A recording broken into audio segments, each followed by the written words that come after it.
eré sinimá ti gbàràdá ní Nàìjíríà o. Hakeem Effect ló sọ bẹ́ẹ̀. Hakeem onílògbò tó jẹ́ gbajúgbajà apidán àti aṣaralóge nínú sinimá ló sọ fún àwọn oníròyìn pé òun ti wà lẹ́nu iṣẹ́ yìí lọ́jọ́ tó ti pẹ́. Ọ̀pọ̀lọpọ̀ òṣìṣẹ́ ló máa ń fọwọ́sowọ́pọ̀ kí eré sinimá tó di odindi. Yàtọ̀ sí òṣèré, a ní olùdarí, aṣaralóge, abániwálé, agbóhùnsílẹ̀, oní iná mọ̀nàmọ́ná, atò ìtàgé, ọlọ́wọ́ idán àti bẹ́ẹ̀ bẹ́ẹ̀ lọ. Ọ̀kan lára àwọn òṣìṣẹ́ tó ṣe pàtàkì nínú sinimá ṣùgbọ́n tí kì í ṣe òṣèré ni Hakeem, tó ń fi àwọn òṣèré pa idán tó bá wù nípa pípa ìrísí tàbí àwọn ohun ọ̀dà débi pé ó máa ń ṣòro nígbà mìíràn láti dá òṣèré mọ̀.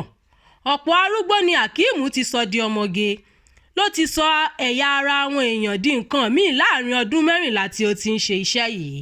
Hakeem ṣàlàyé fún àwọn oníròyìn nínú ìfọ̀rọ̀wánilẹ́nuwò yìí lọ́dún 2019 pé idán lásán ni ṣùgbọ́n ọ̀pọ̀ rẹ̀ ń banilẹ́rù jọjọ.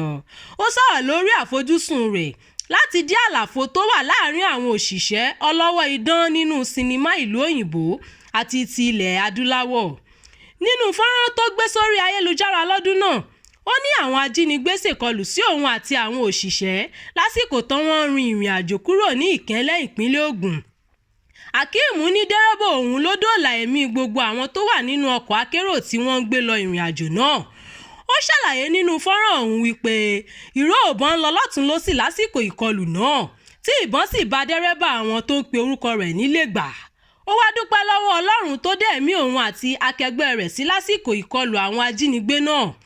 Mo dúpẹ́ lọ́wọ́ Ọlọ́run fún bí ó ṣe gba ẹ̀mí èmi àti àwọn òṣìṣẹ́ mi là lẹ́yìn tí àwọn ajínigbé ṣèkọlù wa ní bí 20 ìṣẹ́jú tí a kúrò nílùú Ìkẹ́nẹ́.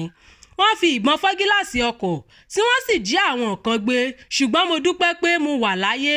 Mo dúpẹ́ fún dẹ́rẹ́bà ọkọ̀ wa lẹ́gbà tí wọ́n yìn ní ìbọn. Ìró ìbọn dún lọ́tùn lósì ṣùgbọ́n Ọlọ́run bá wa ọkọ̀ náà. Ẹ̀mí ìyàwó mi àti àwọn òṣìṣẹ́ mi wà láyé. Ìròyìn yàjóyàjó fún ti àkókò yìí kò ní jù báyìí lọ. Ẹ má gbàgbé láti darapọ̀ mọ́ wa lórí ìkànnì Jígí Alára, ìkànnì 24 tó fìkàlẹ̀ sí ìlú Ìbàdàn ìpínlẹ̀ Ọ̀yọ́. Abdulkareem Nimot ló ti ń jábọ̀ ìròyìn láti ìpínlẹ̀ Èkó.